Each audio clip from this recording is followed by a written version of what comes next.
நீயும் நான் பாக்குற பொண்ணை தானே கட்டிக்கிறேன்னு சொல்லிக்கிட்டு இருந்த. நீங்க சொல்றதெல்லாம் சரிதாம்மா.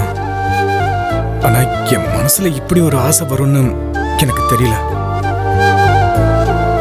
அந்த பொண்ணுதான் எனக்குன்னு மனசுல பட்டுருச்சுமா. நான் உங்ககிட்ட தான் வந்து முதல்ல சொல்லணும்னு நினைச்சுக்கிட்டு இருந்தேம்மா. அதுக்குள்ள நீங்க இப்படி.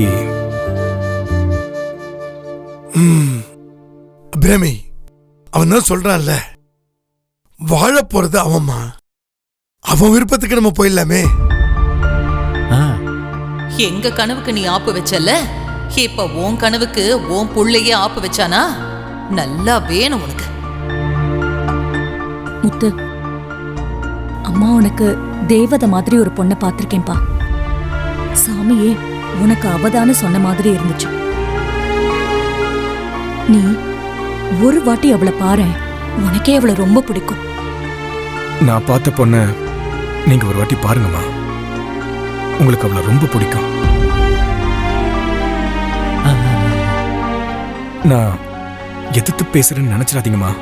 நீங்க அவளை ஒரு வாட்டி பார்த்துட்டு அதுக்கப்புறம் முடிவெடுங்கம்மா. அபிராமி, நீ பார்த்த பொண்ணுக்கு வாக்கெல்லாம் கொடுக்கல இல்ல, நீயா மனசுல எடுத்த முடிவு தானே.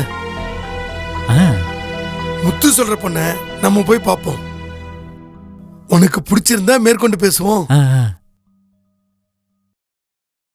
நமக்கு பிடிக்கலனா? அம்மா, அதான் சின்னையாவே சொன்னாரேம்மா, உங்களுக்கு கண்டிப்பா பிடிக்கும்னு. ஒருவேளை பிடிக்கலன்னா அப்போ நாம் பார்த்த பொண்ண முத்து கட்டிக்கணும். சரியா?